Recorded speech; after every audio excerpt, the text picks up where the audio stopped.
지금부터 결승전 토론을 시작하겠습니다. 문화팀이 비판 입장, 로고스팀이 옹호 입장에서 토론이 진행됩니다. 토론은 공지된 바처럼 숙명 독서 토론 방식에 따라 진행하겠습니다. 두 팀 모두 준비되셨다면 토론을 시작하겠습니다. 비판팀 각 제1논제 제시해 주세요. 안녕하십니까. 비판 측 논제 제시 시작하겠습니다. 인간은 태생적으로 지적 호기심을 지닌 존재이며 이는 과학기술의 발전을 견인해 왔습니다.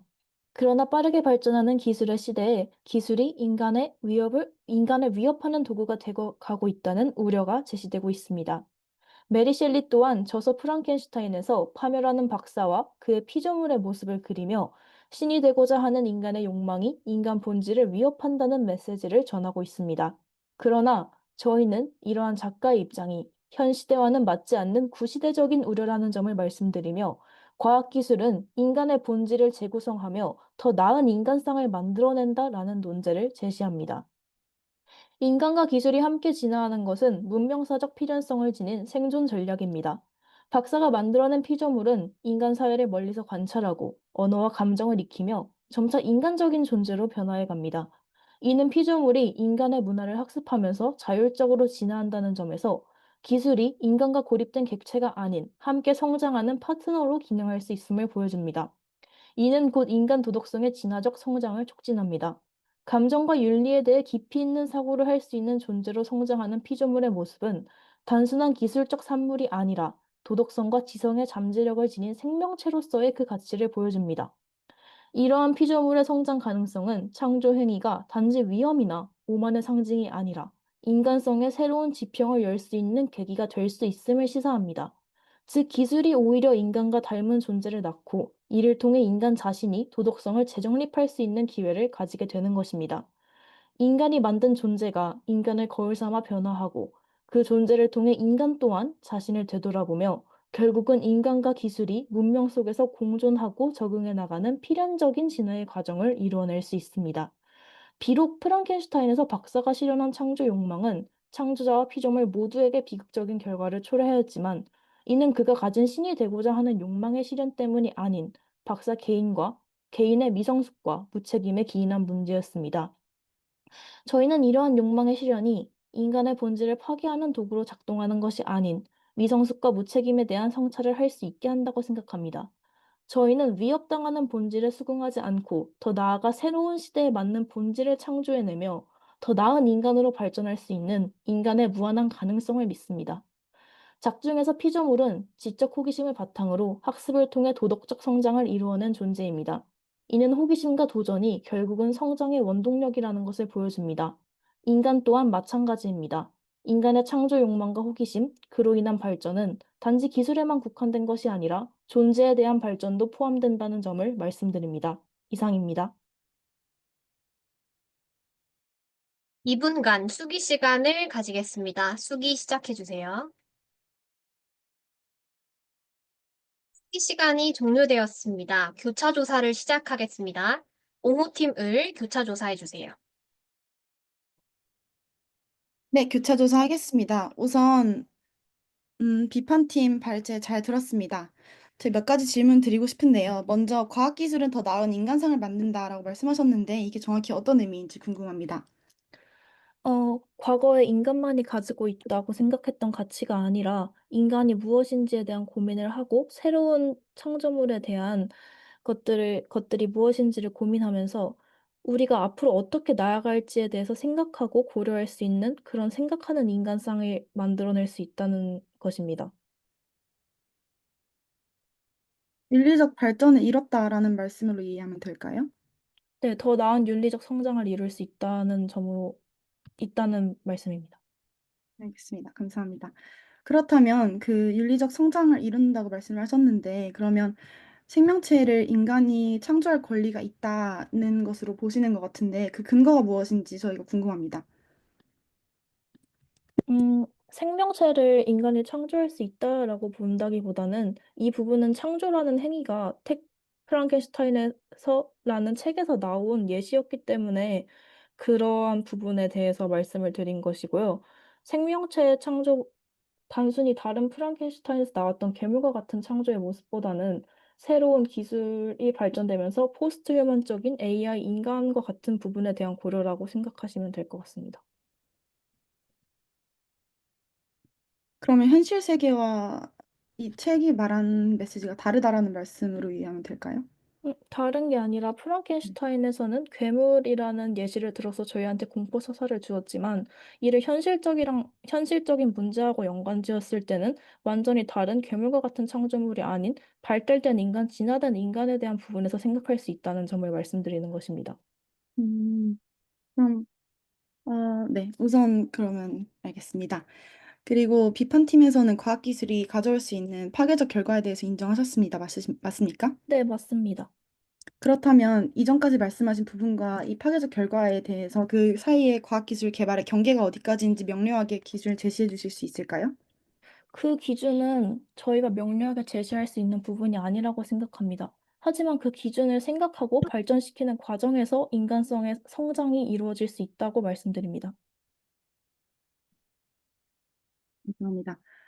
다음으로 그렇다면 그 기준을 제시하는 것에 있어서 지금 우리가 산 사회는 인간이 생명을 창조하고 지배할 수 있는 기술을 정말 책임질 준비가 되어 있다고 보시는 것으로 이해하면 될까요? 아니요, 그렇지 않습니다. 그런가요? 그러면 어떤 방식으로 긍정적으로 보시는 것인지 조금 더 명료하게 제시해 주실 수 있을까요? 완전히 책임질 수 있는 논의가 되지 않기 때문에 계속해서 고민하는 과정을 통해서 그 과학기술의 성장과 인간성의 성장이 동시에 이루어질 수 있다는 것입니다. 잘 알겠습니다. 어, 어, 네, 시간 종료되었습니다. 지금부터 12분간 제1논제 자유토론을 시작하겠습니다. 각 팀은 총 발언 시간 6분을 초과할 수 없습니다. 옹호팀 갑부터 발언해주세요. 네, 좋은 논제 잘 들었습니다.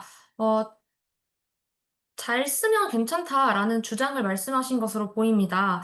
그런데 지금 비판팀에서 말씀하신 부분에서 그 과정이 일어나는 과정에서 발생하는 피해자에 대해서 말씀을 하고 계시지 않습니다. 괴물의 경우 사회적 합의가 없이 만들어지고 인간은 신으로서의 자격이 없는 상황인데 그것을 이미 했기 때문에 피해자가 됐습니다. 그런데 지금 비판팀에서 말하는 것에 의하면 굉장히 사후적인 대응에 대해서만 말씀을 하고 계신 것 같습니다. 그러면 그 과정에서 발생하는 피해자는 어떻게 해결해야 된다고 생각하십니까?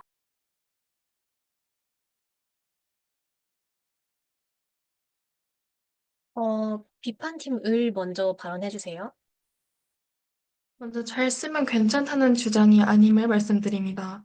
과학기술에 대한 논의가 이뤄져야 되는 부분은 동의를 하나 해당 부분이 과학기술 자체에 문제를 돌리고 그것이 인간을 위협한다는 이유로 공포감으로 바라보아선 안 된다는 주장입니다. 그 피해자들에 관해서는 프랑켄슈타인 박사가 사후적인 책임을 다하지 않았기 때문에 발생한 것이고 그를 통해서 저희는 더 나은 인간성을 되돌아보고 그러한 문제가 되풀이되지 않는 상황을 만들 수 있습니다. 또한 해당 부분에서 괴물이 성장하는 과정을 통해서 인간과 유사한 창조물이 어떻게 사고하고 성장하고 또 도덕적으로 행위할 수 있는지 기술의 산물로서 우리가 그러한 결과를 목도하였고 그것으로 더 나은 결과물을 만들어낼 수 있다는 주장입니다. 네, 말씀 잘 들었습니다. 제가 말씀드리고 싶은 부분은 빅터가 그렇다면 창조를 할 만한 인간이었는가? 굉장히 부족한 사람이었습니다. 그런데 빅터를 제재할 사회적인 어떠한 것도 책 속에서 보이지가 않습니다. 그렇다면 마음 먹고 내가 이 기술을 나쁘게 활용하겠다라고 생각하면 그렇게 할 수 있는 것이 아니겠습니까? 예를 들어서 중국에서도 유전자를 편집한 아기를 만들었습니다.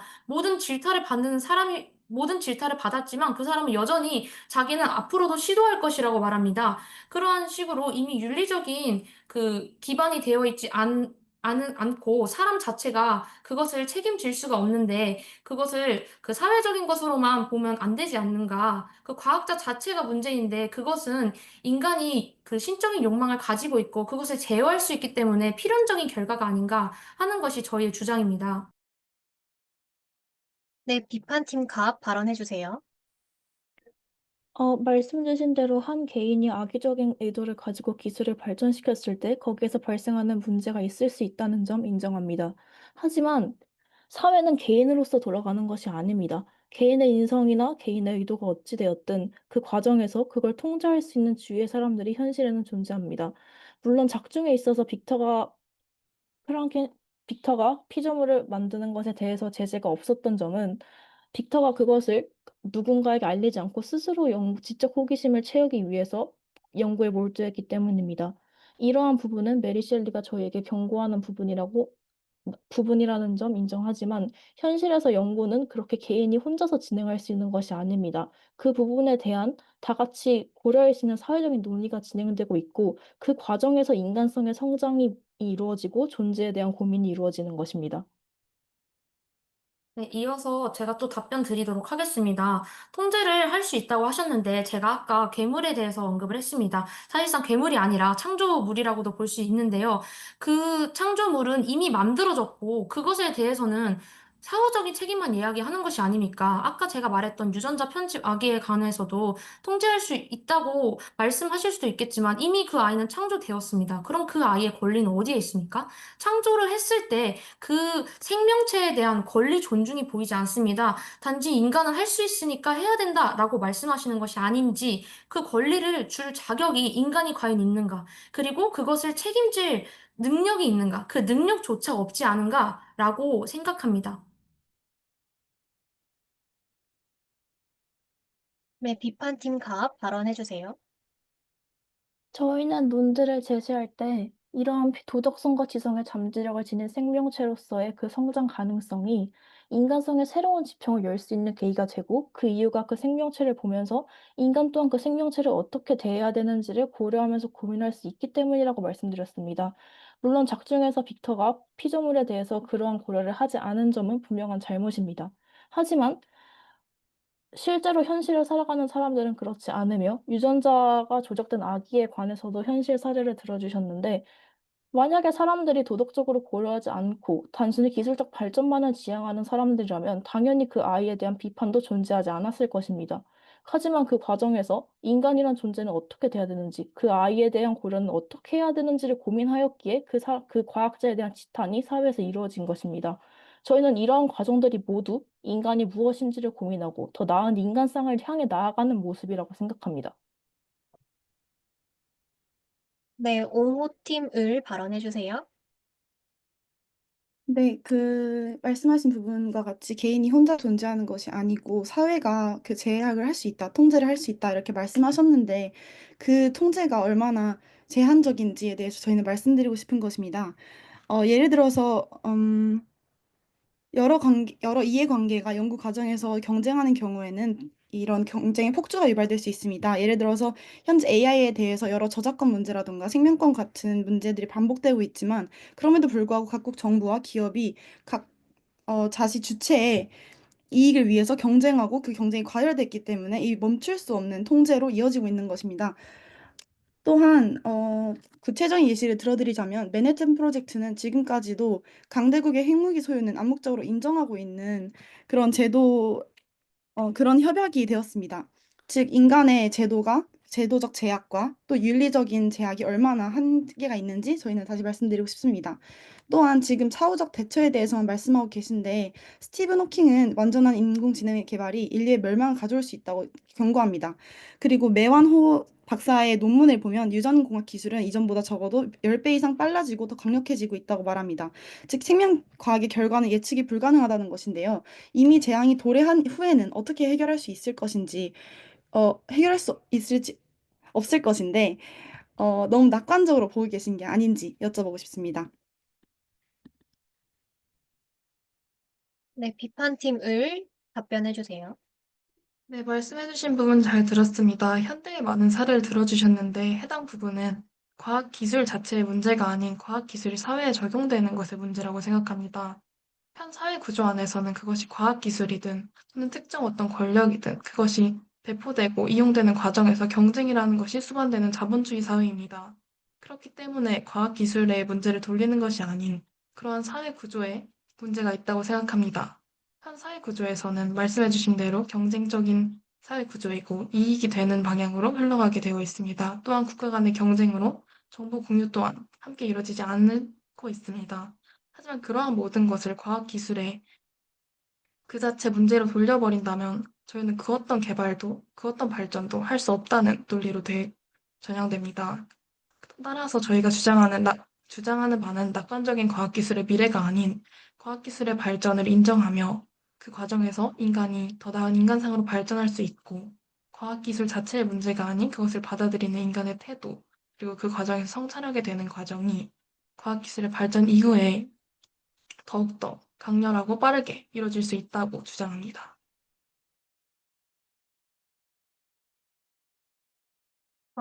네, 로고스 팀을 발언해 주세요. 네, 감사합니다. 이용 과정이 문제다, 활용에 대한 것이 문제다라고 말씀하셨는데, 사실상 기술이 존재하는 한 활용 요구는 지속적으로 커지기 때문에 사용처는 통제하기 매우 어렵습니다. 예를 들어서 유전공학 같은 경우에는 치료 목적으로 개발되었지만, 현재는 유전자 슈퍼마켓 등에 적극적으로 활용되고 있고, 실제로 미국과 같은 국가에서는 죽은 애완동물, 죽은 반려동물의 똑같이 형질을 가진 복제 동물을 만드는 것이 상용화되어 있고 사업화되어 있습니다. 즉, 말씀하신 것처럼 과학 기술의 적용이 문제다, 라는 것은 이 기술이 있을 때 다른 자본들과 또 이해 당사자들이 활용할 수 있는 그 기회에 대해서 너무나 낙관하고 계신 게 아닌가라고 말씀드리고 싶고요. 이어서 갑 말씀하시겠습니다. 네, 제가 또 추가적으로 과학 자체, 기술 자체가 실패한 사례를 말씀드리도록 하겠습니다. 탈리도마이드 사태라는 것이 있습니다. 입덧 완화제로 사용된 약이었지만 이것이 수천 명의 기형아를 낳게 한 비극을 초래한 것입니다. 따라서 기술 자체가 굉장한 문제점이 될 수 있습니다. 그리고 계속해서 인간이 그 창조물에 대해서 어떻게 받아들이는지에 따라서 윤리가 발전할 수 있다고 말씀을 하셨는데 여전히 그 창조물의 인권이나 그 창조문의 권리에 대해서는 논의하고 계시지 않습니다. 현재 우리 사회는 동물권에 대해서 이야기를 할 정도로 굉장히 권리의 발전을 이루고 있는데 너무 지나치게 인간 중심의 사고가 아닌지 말씀드리고 싶습니다. 또한 오두막 그 가족들을 한번 생각해 보시면 좋을 것 같습니다. 그 가족들 같은 경우에 단지 외모만 보고 혐오한 것이 아니라 이 사회가 그 기술을 받아들일 준비가 안 되었는데 갑작스럽게 등장했기 때문에 자신과 이질적인 존재에 대해서 당연히 두려움을 느낄 수밖에 없습니다. 그것은 혐오와 차별이라고 보기보다는 이 기술에 대해서 정확한 이해가 이루어지지 않았을 때 나타내는 문제점입니다. 따라서 저희는 과학 자체가 아까 말씀드린 입덧 완화제와 같은 사례들 또 그 기술 자체에 대해서 두려움을 느끼는 것이 당연하고 기술 자체가 문제점이 될 수 있다고 말씀드리고 싶습니다. 이 부분에 대해서 동의하시는지 여쭙고 싶습니다. 네, 비판팀 갑 답변해 주세요. 물론 문제가 될 수 있는 기술 자체도 존재한다고 생각합니다. 하지만 데이시 가족의 오두막을 예시로 주셨으니 그 부분에 대해서 말씀드리자고 하면, 데이시 가족이, 어, 본인과는 다른 프랑켄슈타인이 만들어낸 피조물의 외모에 대해서 불쾌감을 느끼고 두려워하고 공포를 감을 가질 수 있는 모습을 들어 기술 발전이 인간에게 공포로 다가올 수 있다는 점 말씀해 주셨습니다. 하지만 그 부분은 아직 인간이 익숙하지 않은 기술에 대한 두려움이라고 생각을 합니다. 그리고 어 현실과 연관지어서 생각을 해 본다고 하면 프랑켄슈타인의 그런 외형적인 모습은 다양성이랑도 연관될 수 있습니다. 말씀해 주신 동물권에 대한 문제와도 연관지으면 동물의 가치가 소중하게 여겨지고 인간 중심적인 사고방식에서 벗어나서 새로운 것들을 받아들여야 된다는 부분에서 그러한 가치를 언급해 주신 것 같은데, 그 부분에 저희도 동의하기 때문에 인간의 본질을 재구성하며 더 나은 인간상을 만들어낸다는 점을 말씀드린 것입니다. 여기서 말하는 더 나은 인간상이란 인간의 가치를 더욱 높여야 된다는 것이 아닌 다른 존재를 포용하고 같이 나아갈 수 있는 부분에서의 인간의 윤리적 성장을 말씀드리는 것입니다. 네, 제1 논제 토론이 끝났습니다. 제2 논제 토론을 시작하겠습니다. 옹호팀 갑 제2 논제 제시해 주세요. 네, 옹호팀갑 제2논제 제시하도록 하겠습니다. 프랑켄슈타인은 인간이 신의 자리를 넘보며 생명을 창조하려 한 욕망이 윤리적 성찰과 사회적 합의 없이 실현될 때 어떤 파국이 초래되는지를 드러낸 작품입니다. 저희는 이 비극의 근본 원인이 신이 되고자 한 인간의 욕망 그 자체에 있었다는 작가의 입장에 동의합니다. 첫째, 빅터의 창조 행위는 신이 되고자 한 욕망의 구체적인 실현이었습니다. 그는 단지 생명을 탄생시키는 데 그치지 않고 생명 창조 원리를 장악함으로써 인간의 한계를 뛰어넘으려 했습니다. 하늘의 천둥을 조종할 수 있다라는 발트만 교수의 말에 매혹된 그는 자연과 죽음의 질서를 거슬러 존재의 경계를 넘고자 했습니다. 이러한 시도는 기술의 실패가 아니라 책임 없는 이 신격화의 욕망에서 비롯된 결과입니다. 생명을 창조할 수 있는 능력은 갖추었으나 그에 따르는 도덕적 성찰과 책임의식은 갖추지 못했던 빅터의 선택은 곧 파국이 되었습니다. 둘째, 빅터의 창조가 파국으로 이어진 근본적인 이유는 그가 애초에 생명을 다룰 자격을 갖추지 못했기 때문입니다. 그는 신의 권능을 흉내냈지만 신처럼 책임지려 하지 않았고 도덕적 성찰 없이 기술만 앞세웠습니다. 더 큰 문제는 그런 창조를 사회도 전혀 받아들일 준비가 되어 있지 않았다는 것입니다. 새로운 생명에 대한 이해와 합의 없이 단지 과학적 열망 하나만으로 이루어진 창조는 결국 낙인과 배자를 낳을 수밖에 없었습니다. 따라서 기술의 진보가 더 이상 개인의 독단으로 이루어져선 안 되며 사회 전체의 성찰과 공론장이 반드시 함께해야 함을 프랑켄슈타인은 강하게 경고하고 있습니다. 셋째, 프랑켄슈타인은 19세기의 이야기가 아니라 오늘날 유전자 조작, 인공지능, 생명복제라는 그런 이름으로 되풀이되는 현실의 구조입니다. 스티븐 호킹의 경고처럼 기술은 일단 개발되면 통제의 손을 떠납니다. 실제로 치료 목적의 유전공학조차 우생학이나 유전자 슈퍼마켓으로 변질될 수 있으며 연구 개발이 공공선을 넘어 이해 집단의 이익에 따라 좌우되는 상황은 기술이 언제든 인간의 존엄을 침해할 수 있다는 가능성을 내포합니다. 프랑켄슈타인은 바로 이런 윤리 없는 창조가 인간다움 그 자체를 해체하는 시대를 미리 고발한 작품입니다. 이처럼 저희는 인간이 할 수 있다라는 가능만을 앞세워 해야 하는가라는 윤리적 질문을 무시해서는 안 된다라는 입장에 동의합니다. 저희는 프랑켄슈타인의 비극은 인간이 신의 자리를 넘보며 생명을 창조하려 한 욕망에서 비롯된 결과이다 라는 논제를 제시합니다. 감사합니다. 2분간 수기 시간을 가지겠습니다. 수기 시작해주세요. 수기 시간이 종료되었습니다. 비판팀 을 교차 조사해주세요. 네, 교차 조사 시작하겠습니다. 말씀해주신 논제 잘 들었습니다. 먼저 기술이 개발되면 손을 떠난다고 말씀해주셨는데, 그렇다면 사후에 기술에 대한 통제가 불가능하다고 말씀하시는 걸까요? 네, 통제로는 불가능하다고 생각합니다. 그럼 통제가 불가능하다고 말씀해주셨는데, 그렇다면 기술이 통제되지 않을 시, 그를 어떻게 개발해야 한다고 생각하시는지, 개발 자체를 하면 안 된다고 생각하시는지 질문드립니다. 그것은 저희의 주장을 오해해서 질문을 주신 것 같은데요. 저희는 기술 개발 자체가 안 된다는 것이 아니라 그 기술 개발을 하기 이전에 충분한 수기가 이루어져야 한다. 그렇기 때문에 기술이 무언가 발전이 될 때 그것을 무작정 브레이크 없이 가는 것이 아니라 멈춰서 생각하고 많은 이들의 이야기를 들어야 한다라는 것입니다. 그런데 현재 사회는 브레이크 없이 발전하고 있지 않습니까? 그 현실을 꼬집고 있습니다. 네, 감사합니다. 그러면 기술 발전 이전에, 즉 기술 개발 이전에 충분한 숙고를 통해서 해당 문제를 해결할 수 있다고 보시는 걸까요? 그러나 실제로 그렇게 이뤄지지 않고 있다고 생각합니다. 그렇기 때문에 문제라고 말씀드리고 싶습니다. 또 빅터 역시 그러한 스코어가 없었다라고 말씀드리고 싶습니다. 네, 그러면 질문 드린 기술이 개발 단계에서 숙고가 된다면 문제가 없다는 부분은 동의하시는 건가요? 저희는 그 전제 자체가 불가능하기 때문에 그 부분에 대해서 예, 아니오로 답변드리기 어렵습니다. 네, 감사합니다. 그럼 인간 존엄이 침해된다는 부분 말씀해 주셨는데, 인간 존엄을 어떻게 정의하고 계신지 간단하게 설명 부탁드립니다. 네, 인간의 존엄이라는 것은 현재 이뤄지고 있는 유전자 슈퍼마켓이나 유전자 편집 이런 것과는 달리 각각의 고유의 개성을 존중하는 것이라고 생각합니다. 그리고 저희가 그것을 주장했을 때 핵심적으로 말씀을 드렸던 것은 그 인간이 과연 누군가를 창조할 권리가 있는가? 그것이 아닌데 왜 자꾸 인간이 누군가를 창조하고 그것을 통해 발전하고 이것이 너무 인간 중심적인 생각이지 않은가? 그것을 비판하고자 그 주장을 했던 것입니다. 네, 감사합니다. 먼저 생명을 다룰 자격을 평가할 수 있는 존재가 있다고 생각하시나요? 적어도 인간은 그럴 수 없다고 생각을 합니다. 인간의 판단이 옳은지 완전히 옳다고 생각하지 않기 때문입니다.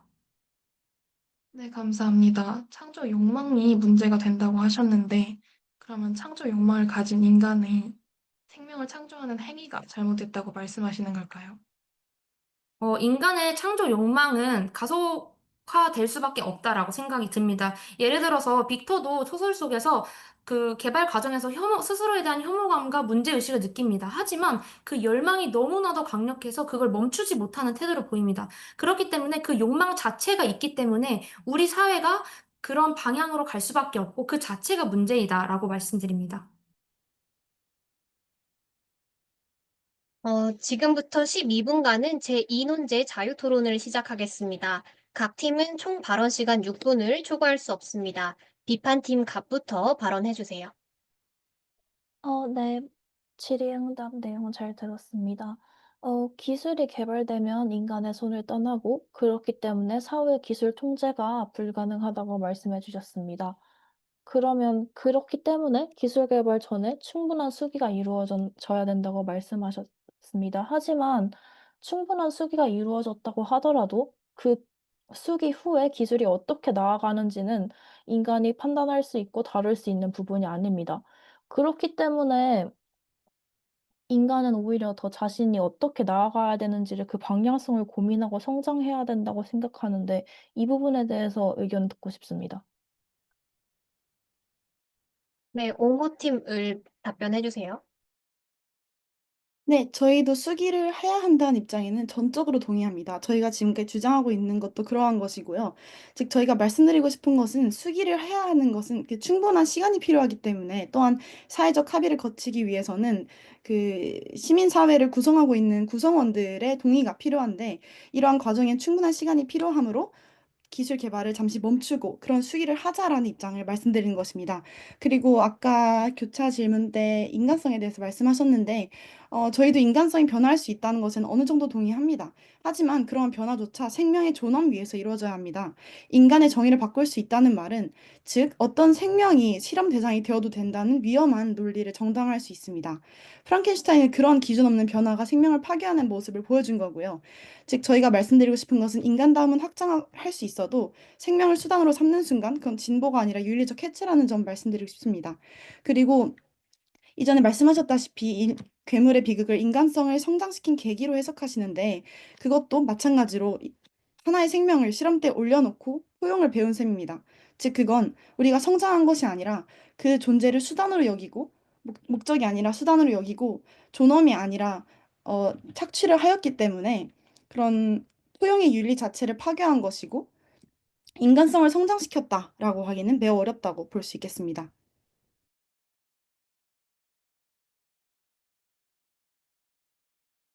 네, 비판팀을 답변해주세요. 네, 말씀해주신 부분 잘 들었습니다. 해당 부분은 오히려 옹호 측에서 인간 중심적인 사고를 하고 있다고 생각됩니다. 인간의 창조 욕망 자체가 문제가 되고 생명을 창조하는 행위 자체가 해서는 안 될, 인간이 선택해서는 안 될 부분이다라고 말씀해 주셨고, 예시로 들어주신 부분에도 유전자나 그런 생명과 관련된 기술을 들어주셨습니다. 하지만 그러한 기술들이 생명을 함부로 대하는 것이 아닌 인간을 중심으로 보았을 때 인간이 아닌 객체가 등장했을 때 공포를 받고 또 그런 것들을 조작하면 안 된다라는 논리로 치부될 수 있다고 생각됩니다. 그래서 말씀해주신 기술들을 저희가 받아들이고 또한 그 과정에서 숙고도 필요하겠지만 그러한 기술이 발전하고 그 과정에서 저희가 처리를 해나가고 윤리적인 사고를 해나가는 것이 저희가 할 수 있는 최선의 방법이지 그 과정에서 숙고를 위해서 기술을 멈추고 인간 중심적으로 사고를 하는 것은 옳지 않다고 생각됩니다.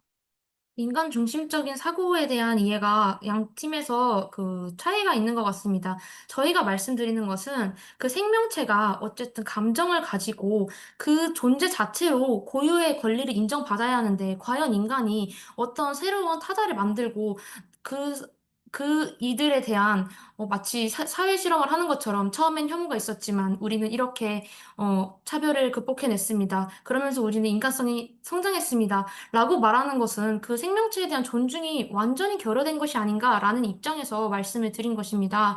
그리고 빅터가 과연 자격이 있었습니까? 빅터는 애초에 그 생명을 창조할 능력은 있었다고 할지 몰라도 그것을 감당할 자격이 없었습니다. 빅터는 애초부터 책을 보았을 때 외모를 초반부터 혐오하는 모습을 보이는데요. 자신에게 호의적인 인물에 대해서는 굉장히 아름답게 묘사를 하면서도 자신에게 호의적이지 않은 크램프 교수와 같은 경우에는 이렇게 땅따란 사람이었고 외모가 너무 혐오스럽습니다. 이런 주장을 합니다. 그걸 보았을 때도 애초에 인간의 윤리의식이 그 기술을 따라가지 못하는데 그 윤리적 공백을 메울 수가 없는데 무작정 기술을 발전시키는 것은 그 창조물에게도 또 인간에게도 재앙이라는 것입니다. 오두막 가족들이 받아들이지 못했던 것이 당연했기 때문에 그 양쪽 모두에게 문제가 있는 것이다.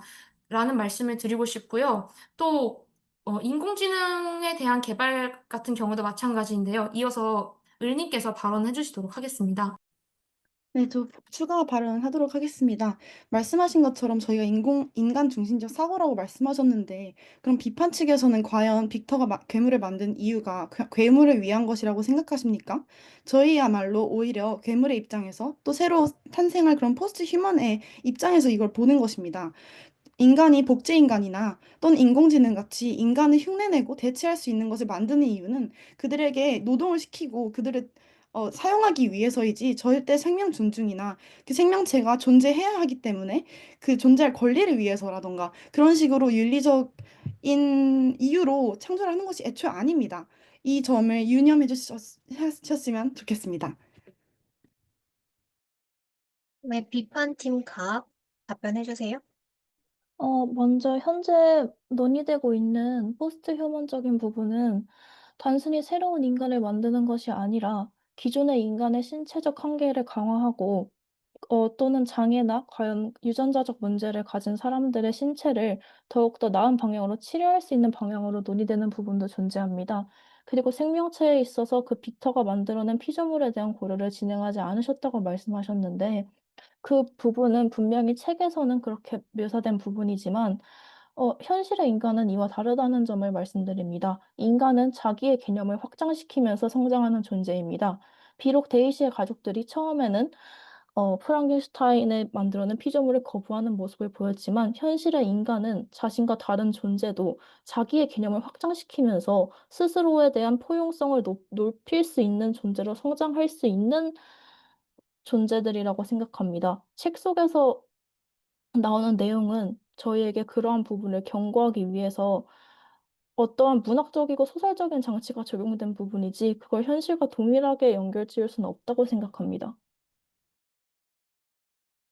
네, 옹호팀 갑 발언해 주세요.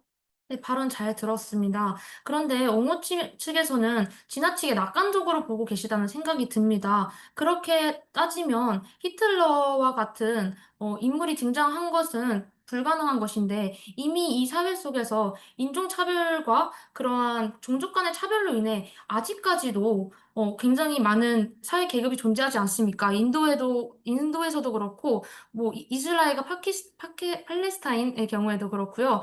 그렇기 때문에 그 주장에 대해서는 동의하기가 어렵고, 저희는 탐구 욕구로 시작을 했다고 하더라도 그 욕망을 통제할 수 없기 때문에 문제라고 생각을 합니다.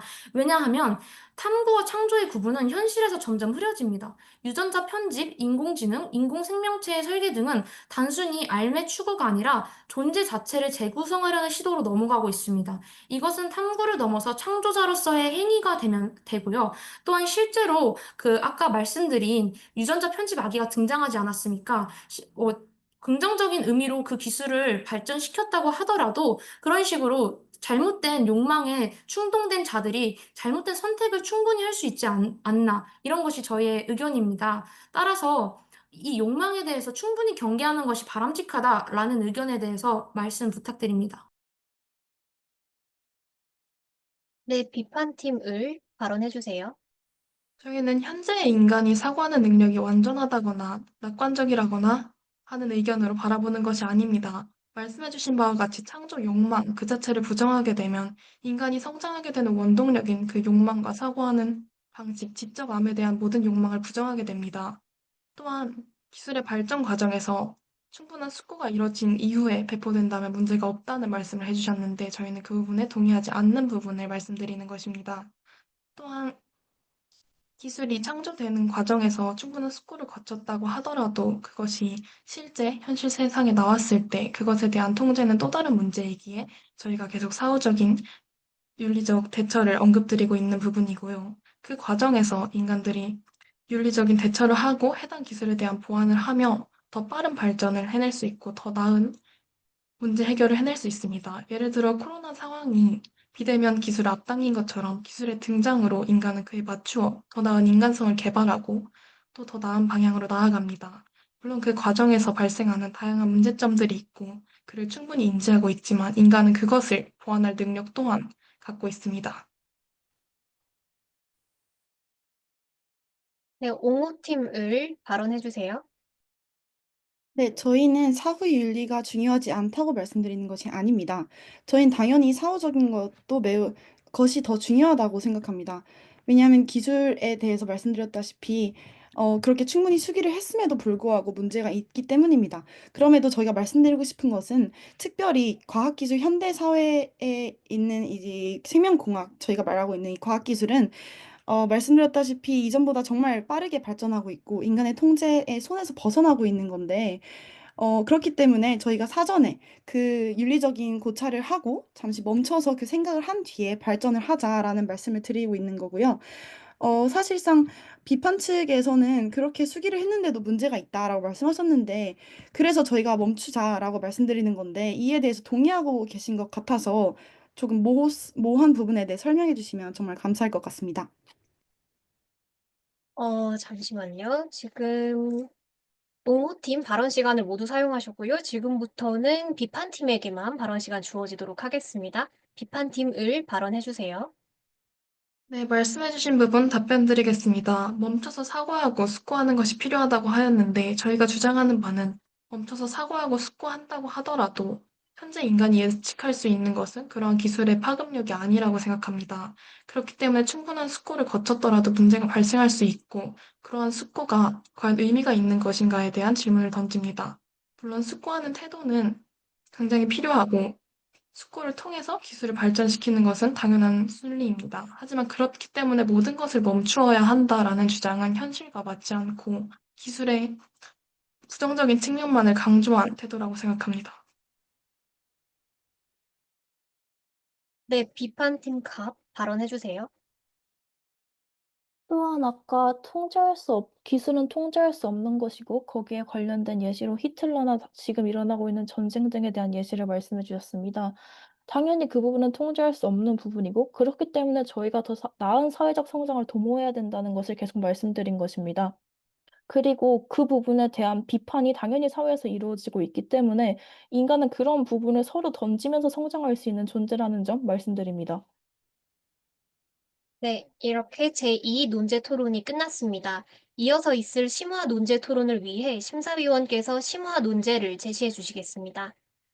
네, 수고 많으셨습니다. 심화 논제 제가 공유를 하도록 하겠습니다. 아, 잠시만요. 음, 심화 논제를 PPT로 만들었고, 우리가 아, 지금 여러분들이 논의했었던 내용에 바탕을 두어서 과학자의 연구는 사회적 통제를 받아야 하는가라고 하는 아, 제목으로 심화 논제. 네, 잠시 이게 공유가 지금 안 되고 있죠? 네. 이 주제로 여러분들 생각을 모아 주시길 바랍니다. 그래서 과학자 연구는 사회적 통제를 받아야 하는가라고 하는 주제에 대한 심화 토론을 들어보도록 하겠습니다. 네, 지금부터 1분간 수기 시간 가지겠습니다. 수기 시작해 주세요. 수기 시간이 종료되었습니다. 지금부터 10분간 심화 논제 토론을 시작하겠습니다. 각 팀은 발언 시간 총 5분을 초과할 수 없습니다. 옹호팀 을부터 발언해 주세요. 네, 발언하도록 하겠습니다. 네, 우선 저희가 말씀드리고 싶은 것은 이 프랑켄슈타인 메시지를 관통하는 두 가지 논제를 연결해서 다음과 같이 주장하고 싶은 것입니다. 어, 우선 인간은 신이 되고자 하고 그렇게 과학자의 연구는 반드시 사회적 통제를 바- 어, 잠시만요.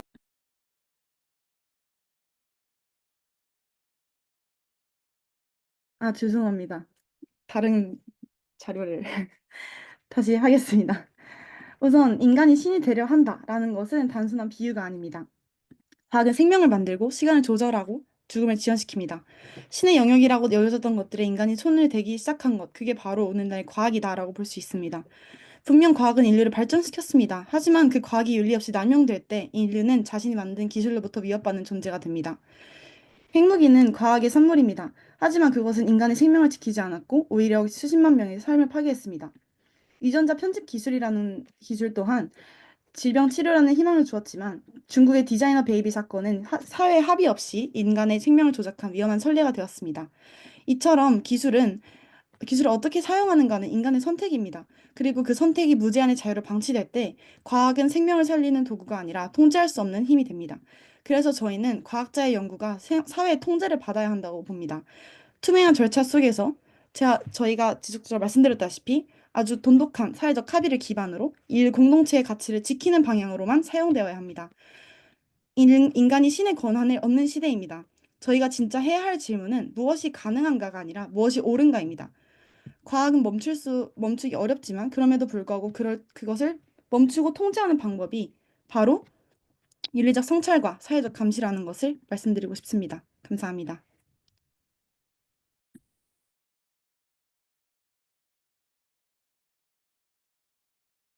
네, 비판팀을 발언해주세요. 네, 심한 논제에 관해 발언하도록 하겠습니다. 먼저 과학자의 연구가 사회적 통제를 받아야 한다는 부분은 일부 동의하지만 그 정도가 연구의 자율성이나 창조 욕망을 전면적으로 통제하는 방향으로 나아가선 안 된다고 생각합니다. 인간은 스스로 성찰할 수 있는 힘을 기르고 있고, 이는 과학기술의 발전을 통해서 더욱 빠르게 이루어지고 있습니다. 또한 아까 말씀드렸던 인간 중심적인 사고에서 벗어나 생명이 창조되는 기술에 대해 열린 시각을 갖는 것이 중요합니다. 물리학적으로 1초 전의 자신과 현재의 자신이 같다고 볼 수 있는가 하는 질문이 있습니다. 이처럼 과학기술의 발전으로 인간의 본질을 구성하는 것이 변화하고 있습니다. 이러한 시각에 우리가 모르던 기술이 등장하는 것에 대한 거부감이 아닌 그 기술을 받아들이고 인간을 어떻게 새롭게 정의하고 어떻게 더 나은 인간으로 나아갈 것인가를 바라보는 것이 중요합니다. 그러한 혁신적인 시각에 있어서 사회적인 강력한 통제는 결국 과학기술의 멈춤과 퇴보를 초래합니다. 그렇기 때문에 적정한 사회적 통제의 선을 함께 논의하는 것이 필요합니다. 네, 옹호팀 갑 발언해주세요. 저희는 과학자의 기술 연구가 통제되어야 한다라는 입장에 동의합니다. 먼저 실례를 들도록 하겠습니다. 최근에 많이 쓰고 있는 생성형 AI 같은 경우에 악용 가능성이 매우 큽니다. AI 기술은 분명히 편리하지만 표절, 가짜뉴스, 딥페이크 등 악용의 여지가 매우 큽니다. 또한 최근에 유행했던 지브리 사진과 같은 경우에도 저작권 윤리를 침해하는 사건입니다. 그렇지만 이것을 무료로 배포하였고 이것이 그 기업 논리에서 사용되고 있습니다. 이로 인한 피해를 사후적으로 방지할 수 있는 방법이 없습니다. 따라서 이 기술을 하기 전에 멈추는 태도가 필요하다는 것입니다. 비판팀에서는 충분한 수기가 있은 후에도 문제가 발생할 수 있다는 점에 동의하셨습니다. 저희 역시 당연히 동의합니다. 왜냐하면 그런 수기가 있었는데도 그런 문제가 발생할 수 있는데 수기마저 없다면 어떻게 되겠습니까? 저희는 그 비판팀의 입장보다 더욱 더 윤리 의식에 대해서 굉장히 보수적인 입장입니다. 그렇기 때문에 사회적 수기가 먼저 선행되고 그 통제되어야 한다고 보는 것이고요. 한 가지 더 예시를 들자면 페이스북 캠브리지 애널리티카 사건이 있습니다. 빅데이터는 유용하지만 개인정보가 정치적 조작에 사용된 사례들이 있습니다. 이렇기 때문에 굉장히 큰 해악을 불러올 수 있고 이 기술 자체가 사회에 불러일으키는 문제가 굉장히 극심할 수 있다는 점을 말씀드리고 싶습니다. 네, 비판팀 갑 발언해주세요. 어, 일단 옹호 측의 말씀은 자칫하면 이러한 문제들 때문에 이 기술이 원래는 개발되어서는 안 됐었다는 말처럼 들리기도 합니다. 하지만 지브리나 AI, 생성 AI 같은 문제들은 이미 개발된 기술이고 거기서 문제가 일어났던 부분은 처음 의도와는 달리 사람들이 그것을 자신이 원하는 모습으로 이미지를 구성하고 생각하지 않고 거기에 프롬프트를 입력해서 그대로 따르는 모습에서 발생한 사회적 문제입니다. 이것은 과학자의 연구를 제한하는 문제를 해결할 것이 아닌 미디어 리터러시 교육이나 과연 관련 문제들을 통해서 앞으로 발전해 나가야 될 부분이지 이를 과학자가 만들어낸 기술 탓이라고 볼 수 없습니다. 네, 옹호팀 발언해주세요. 그러나 사회적 제재와 교육이 모든 것을 해결할 수 있다고 생각하시는지 묻고 싶습니다. 빅터와 같은 경우에도 교육을 받은 사람이었고 하였지만 이런 파괴적인 결과가 나타나지 않았습니까? 미디어 리터러시 교육도 결국에는 그 미디어에 대한 잘못된 상황이 발생하고 나서 그 이후에 사후 처방이 아닙니까? 그 과정에서 발생한 윤리적 공백, 그 과정에서 발생한 피해자들에 대해서는 말씀하시지 않고 계신 것 같습니다. 따라서 다시 한번 과학자의 기술은 통제되어야 한다라고 주장합니다.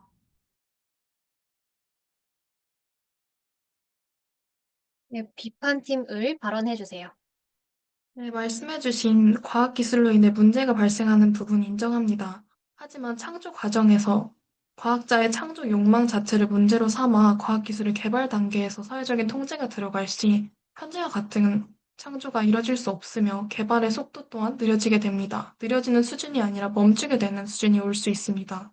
통제라는 것은 특정 사회라는 전체적인 구조가 개인을 억압하는 구조로 가해지게 됩니다. 이것이 과학의 발전이라는 것 앞에 섰을 때 그것이 과연 충분한 숙고가 이뤄지는 구조가 되는 것인지, 과학에 대한 무조건적인 통제가 이뤄질 것인지가 질문드리고 싶습니다. 이러한 질문을 드리는 이유는 새로운 과학 기술의 등장에 대한 거부감을 갖는 것은 모든 인간이 가지게 되는 단계이기 때문입니다. 그렇기 때문에 그런 공포심에 휩쓸리는 것이 아닌 합리적인 사고를 통한 숙고를 이뤄지기 위해서는 과연 어떠한 것이 필요한지 생각하고 계신 것이 있는지 질문드립니다. 네, 옹호팀 갑 발언해주세요. 지금 이러한 수기를 했을 때 개발의 속도가 느려진다고 말씀하셨습니다. 그런데 속도가 중요한 것이 아니라 방향이 중요한 것이 아닙니까? 속도가 너무 빨랐을 때 발생하는 그 피해자들에 대해서는 고려하지 않은 채 지나치게 기술 낙관주의 또 과학자들에 대한 옹호로 이야기가 나아가고 있는 것 같습니다. 또 교육에 대해서도 괴물도 역시 사람과 이런 부분에 대해서 어쨌든 책을 통해서 교육을 받았지 않습니까? 그런데 상대가 어린아이란 사실을 알았는데도 프랑켄슈타인의 동생인 윌리엄을 살해하는 모습을 보이고 있습니다. 이것 역시 도덕적 판단을 배운 조체가 저지른 책임 있는 폭력입니다. 그 사람이 사회적으로 소외받았다고 해서 누군가를 죽이는 것이 또 정당화될 수 있습니까? 그것은 또 아니라고 생각합니다.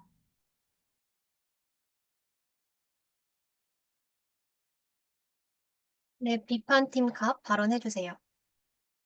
괴물이 사람을 죽인 것에 대해서 정당화하지 않습니다. 괴물이 사람을 죽인 것은 분명히 잘못된 일입니다. 하지만 그것과 별개로 괴물은 소외받기 전까지 자신이 학습을 통해서 도덕적인 성장을 이루어낸 존재로 책에서 묘사되고 있습니다. 저희는 그러한 부분의 가능성을 이야기하는 것입니다. 그리고 그 괴물이 소외되지 않고 사회에 편입되기 위해서는 인간이 변화돼야 하는 부분에 대해서 말씀드리는 것이고, 그 과정에서 기술적인 통제는 이미 인간이 할 수 있는 흐름을 벗어났습니다. 멈추고자 한다고 하여 멈출 수 있는 것이 아닙니다. 이미 인간의 손을 벗어난 흐름이기 때문에 우리가 고민해야 될 것은 기술을 멈추자고 제안할 것이 아니라 발전하고 있는 기술 속에서 우리가 어떤 방향성으로 나아가야 하는 것인지 그 부분을 고민해야 된다는 점 말씀드립니다.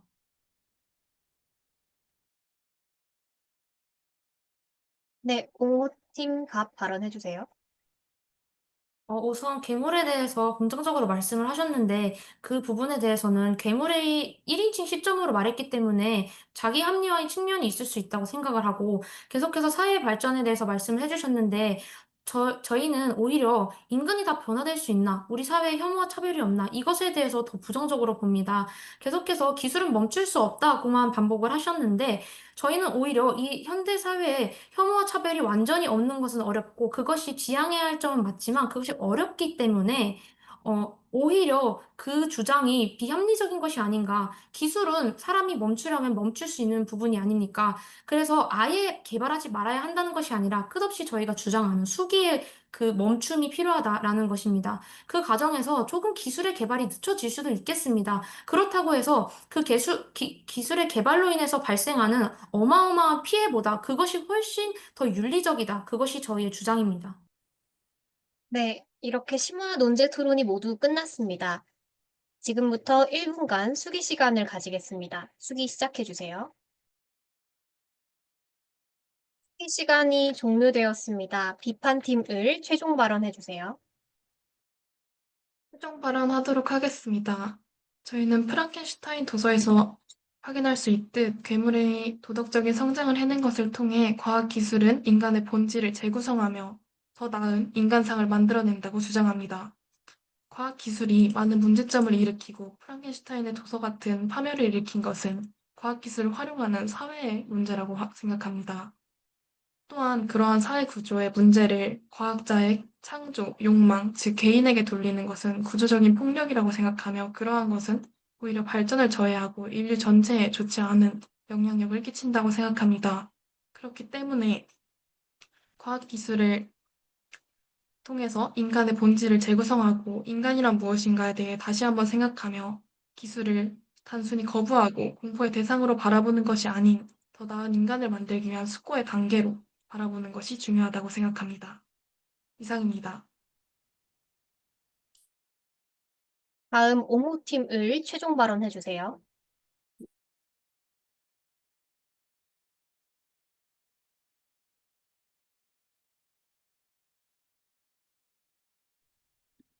죄송합니다.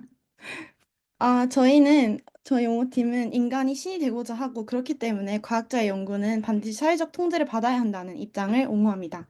프랑켄슈타인에서 빅터는 생명을 만들 수 있지만 그 존재에 대한 책임을 외면했습니다. 그 결과는 고통과 파멸이었습니다. 이는 단순한 기술 실패가 아니라 욕망이 인리를 앞질렀을 때의 구조적 재앙입니다. 비판팀은 기술이 인간성과 함께 진화한다고 말씀하셨습니다. 새로운 존재가 만들어졌고 그 존재가 감정과 도덕성을 가졌기 때문에 기술이 오히려 인간을 더 확장시킨다고 말씀하셨습니다. 그러나 그 주장은 윤리적으로 성립할 수 없습니다. 괴물은 자기 선택에 의해서 태어난 존재가 아니고 철저히 빅터의 직접 욕망을 실현하기 위한 수단으로 창조된 존재입니다. 복제인간이나 AI 등도 마찬가지입니다. 그 창조는 그 존재를 위한 것이 아니라 창조자의 야망, 자기 확장, 지배를 위해 설계된 것입니다. 결국 인간이 새로운 생명을 창조한다는 말은 인간 스스로 누구를 인간으로 인정할 것인지 결정하겠다는 뜻입니다. 이것이야말로 윤리의 파괴입니다. 또한 비판팀에서는 인간성이 변화할 수 있으며 지금은 그 변화를 수용할 때라고 말씀하십니다. 하지만 인간성의 변화가 정당하려면 그 변화가 생명을 실험 대상으로 삼는 구조 위에서 일어나서는 안 됩니다. 인간이 정의를 바꿀 수 있다는 믿음은 곧 어떤 존재는 인간이 아닐 수 있다라는 말로 이어지기 때문입니다. 이 논리는 실제로 우생학과 유전자 슈퍼마켓 홀로코스트라는 역사적 재앙을 낳았습니다. 그리고 그 시작은 언제나 신이 되고자 한 인간의 욕망이었습니다. 비판팀은 기술을 멈출 수 없다고 말하지만 멈출 수 없다는 이유로 그대로 나아가야 한다면 우리는 아무런 기준도 없이 생명을 실험대에 올리겠다는 말과 다르지 않습니다. 기술이 멈추기 어려울수록 더 사전에 멈추고 더 따져보고 저희가 말씀드린 것처럼 사회적 그런 동의와 기반이 되어야 한다. 그렇기 때문에 감당 가능한가를 결정하는 통제가 더 중요해집니다. 수기는 실행 후가 아니라 실행 전에 이루어져야 합니다. 그리고 그 수기의 기반이 되는 것이 바로 사회적 통제이고 저희가 말씀드리는 부분은 이 부분이라는 것을 다시 말씀드립니다. 저희는 가능성보다는 구조를 말씀드립니다. 기술의 낙관보다 욕망의 실행 조건과 그 책임 구조를 말씀드리는 것입니다. 따라서 저희는 프랑켄슈타인의 경고는 오늘날의 현실이며 그 경고에 응답하는 방식은 과학자의 연구가 반드시 사회적 통제를 받는 것으로 이어져야 한다. 라는 주장을 드리고 싶습니다. 이것만이 기술이 인간을 위한 도구로 남을 수 있는 유일한 방식이고 인간성과 또한 새로운 세계에 나타날 그 어떤 존재를 위해서도 윤리적으로도 합당하고 윤리적으로도 합당하고 더 합리적인 결정이다라고 말씀드리고 싶습니다. 감사합니다. 네, 이렇게 토론이 모두 종료되었습니다. 모두 수고 많으셨습니다. 네, 정수보입니다.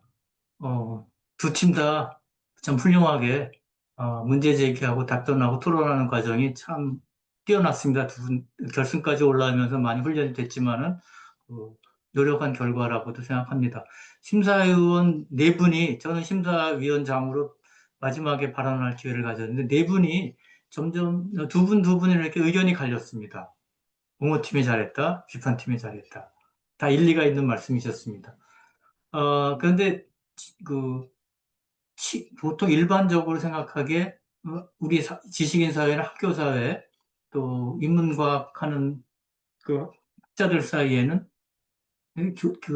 과학기술 발전의 속도가 너무 빠르고 그것의 효과가 부정적인 효과가 많이 눈에 띄기 때문에 그걸 통제해야 되고 사회적으로 통제해야 된다는 입장이 일반적으로 널리 퍼져 있는 입장이라서 그쪽 논리는 쉽게 강조되고 동의를 이끌어내기 쉬운 그런 포지션이지만은 비판하는 입장은 과학기술자들의 창의성이라든지 또 과학기술자들의 그 개인적인 능력이라든지 이런 걸 발휘할 기회라든지 등등 그거를 우리가 저기 그 흔히 얘기하면은 뭐 문화 예술 작품에서 그 감시하고 처벌하는 거, 그 검열하는 거 이런 거에 대해서는 또 굉장히 민감하게 저항하는데 과학기술자들에 의해서도 개인적인 창의성을 우리가 얼마큼 보장할 수 있느냐의 문제는 이게 그 다수와 소수의 의견으로 결정하기 어려운 거거든요. 사회적 통제라고 할 때 되게 이제 다수와 소수의 의견으로 갈라지기 쉬운데 결국에 가서는. 그래서 비판팀 입장에서 토론하기 훨씬 더 어려웠다. 근데 어려움에도 불구하고 문제 제기를 하고 끝까지 이렇게 그 잘 이끌어간 거는 그쪽이 참 그 점수를 줄 만한데 처음 시작할 때 참신했던 그 문제 제기를 끝까지 성의 있게 끌고 나가야 되는데 중간에 가면서부터 다소 시간 관리와 표현, 얼굴 표정 관리나 목소리 관리나 이런 데서 다소 이렇게 좀 기운이 떨어지는 감이 있어서 선뜻 또 비판팀이 잘했다고 하기도 굉장히 어려울 것 같다는 그 입장이죠. 그래서 그러면은 우리가 토론을 할 때 의사 전달의 그 수단, 말하는 방식이라든지 얼굴 표정이라든지 정확하게 표현하는 방식이라든지 예의라든지 이런 게 중요하냐? 아니면은 문제를 제기하고 다른 사람이 제기하지 않은 문제를 제기하고 그것들을 끝까지 유지해서 자기 입장을 옹호할 수 있는 그런 능력을 갖는 게 중요하냐? 그 판단의 문제라고 생각합니다. 그래서 흔히 그렇게 생각, 그 두 가지 강점을 가지고 얘기할 때 교육하는 입장에서는 그냥 일반적인 청중의 입장이나 보통 사람들의 입장에서는 당연히 그 표현 능력에서 뛰어나고 자기 입장을 일관되게 주장한 그 옹호팀이 잘했다고 생각하지만 교육의 입장에서 봤을 때 우리가 토론의 그 목적이 창조적이고 창의적인 사고 능력을 키운다고 했을 때 비판팀이 어려운 입장에도 불구하고 표현력에서는 좀 떨어졌지만은 그 문제 제기 능력이나 그런 점에서 조금 더 낫지 않았냐. 그런 그 판단을 내렸습니다. 그래서 어디에 둘 수 없이 저는 무승부를 하면 다 좋겠다고 생각하는데 그래서 한 팀을 고르려면 예상을 좀 뒤엎고 보통 관객들이나 일반인들의 예상을 뒤엎고 비판팀이 그 한테 그 웃음을 주는 게 우리가 소수 입장을 취해서 끝까지 자기 생각을 그렇게 유지할 수 있는 능력을 키워가는 게 중요하다는 그런 점에서 비판팀에게 그 웃음을 주는 게 어떤가 생각하고요. 그건 이제 판단이고요. 제가 이제 처음부터 들은 게 아니고 이 마지막만 들었지만 우리가 어떤 책을 가지고 토론을 하고 할 때 그 책에만 매몰되느냐 아니면 그 책과 관련된 다른 여러 가지 정보들을 얼마큼 취합해서 그 책을 이해하느냐인데 지금 제가 받은 느낌으로는 너무 책에 포함이 이렇게 젖어 있다, 책 안에. 책 바깥으로 나오고 사고하는 능력을 키워야 되는데 그 보기로 우리가 그 과학에 대해서 얘기하려면 16세기, 17세기, 18세기 이후에 서양의 과학사가 어떻게 발전해 왔는가. 뭐 이런 질문을 던져서 토마스 쿤이라든지 또 뭐 기타 등등 과학의 발전에 대한 그 사고 능력을 좀 우리가 키워야 되겠다. 과학은 어떻게 발전하는가? 과학은 누적적으로 발전하는가? 패러다임 시프트로 발전하는 이런 것들. 그 다음에 과학이라는 거는 기술하고 좀 다르다. 과학 기술 우리가 붙여서 얘기하는데 지금 여기는 기술에 관한 문제거든요. 과학은 창의적으로 얼마든지 발전해도 좋지만 그걸 기술화해서 기술을 가지고 상품을 만들어서 경제 논리로 빠질 때 그게 이제 무서운 거거든요. 그래서 과학의 창조성하고 기술의 적응력 사이에 구별이 돼서 과학의 창의성은 최대한 우리가 보장해야 되지만 기술은 통제해야 된다는 이런 식의 어떤 구별 같은 것도 필요하지 않았나 생각이 되고요. 그다음에 과학기술은 뭐 말할 것, 인문사회하고 말할 것도 없고, 과학기술도 큰 사회적 틀 안에서 발전하지 않습니까? 그래서 과학기술은 과학자만이 참여해서 발전시키는 것이 아니라 과학기술을 만들기 위해서 실험실이 있어야 되고 실험 도구가 있어야 되는 엄청난 비용이 필요하죠. 그 비용을 줄 수 있는 거는 정부하고 기업이죠. 정부의 예산에서 과학기술을 지원할 수 있고 어떤 정책을 쓰느냐 기업에서 하는 거하고 다르다고 할 수 있습니다. 그러니까 기업에서 하는 거는 기업은 역시 수익을 목적으로 하기 때문에 과학보다는 기술의 발전을 두고 기초과학보다는 응용 기술을 발전을 두고 상업화해서 자본화하고 돈 벌 수 있는 데 하거든요. 그러니까 그것도 정부의 과학기술 정책과 기업의 과학기술 정책이 다를 수가 있기 때문에 그런 것도 구별해서 봐야 된다고 생각하고요. 그 다음에 우리는 지금 윤리적인 입장을 가지고 논리적인 토론을 했는데 윤리적인 입장과 논리적인 토론과 더불어서 또 우리가 하나 봐야 될 게 그 법률적인 측면 있잖아요. 그럼 규제를 하자 했을 때 법으로 규제하느냐 아니면 정책으로 규제하느냐 아니면 예산으로 규제하느냐 등등 그 규제의 방식들. 그럼 어떻게 우리가 과학기술의 발전을 누가 어떻게 규제할 것이냐의 문제가 있죠. 그래서 거기에는 국가도 작용하지만 정당도 작용하고 법조인도 작용하고 그다음에 시민단체나 시민들도 작용하고 대학 교수나 이런 지식인도 작용하고 언론도 작용하고 이런 것들이 작용해서 사이언스 앤 테크놀로지는 그 자체를 발전하는 게 아니라 큰 사회적 역사적 맥락 통해서 결정이 되는 것이다. 그래서 윤리적 입장은 논리적으로만 설명하는 게 아니라 현실적으로 미국이나 중국이나 한국이나 일본이나 독일이나 프랑스에서 과학기술의 발전을 이루어지는 실험실은 어떻게 움직여지고 그 실험실은 어떤 돈으로 움직여지고 거기서는 어떤 그 규제와 법률 같은 것들이 만들어지고 입안되고 지금 실시되고 있는 것은 현실에 대한 조사 연구 같은 것 그런 데 대한 관심 그런 것을 가져서 우리가 그 프랑켄슈타인을 읽게 되면 19세기 초에 쓰여진 그 프랑켄슈타인이라는 책이 21세기 오늘날 어떤 의미를 갖고 그것의 한계는 무엇인가를 갖다 우리가 알게 되죠. 19세기 초라는 것은 아직까지 과학기술 그렇게 크게 발전하지 않은 시기죠. 그래서 그 시기에 이런 상상력을 냈다는 것은 엄청난 상상력이지만 21세기에 봤을 때는 우리가 굉장히 뭐 어떻게 보면 당연한 거라고 생각될 수 있는 그런 측면도 있거든요. 그래서 19세기와 21세기 두 세기 사이에 벌어진 그 간격, 그 얼마나 그 차이가 났는가에 대한 그 인식 같은 것도 우리가 필요하다. 그래서 프랑켄슈타인, 메리 셸리가 썼을 때 그 당시의 상황에서 이런 생겨난 한계와 오늘날 2세기에 우리가 가질 수 있는 입장은 또 다를 수 있다. 이런 것 등등 프랑켄슈타인이라는 그 책 텍스트 아니야의 텍스트 밖에 다른 사실들과 이 텍스트를 이어서 볼 수 있는 능력 그리고 그거 기반해서 자기 논지를 만들고 주장할 수 있는 능력들이 더 개발되면은 더 좋은 토론을 할 수 있지 않을까 이런 생각입니다. 이상입니다.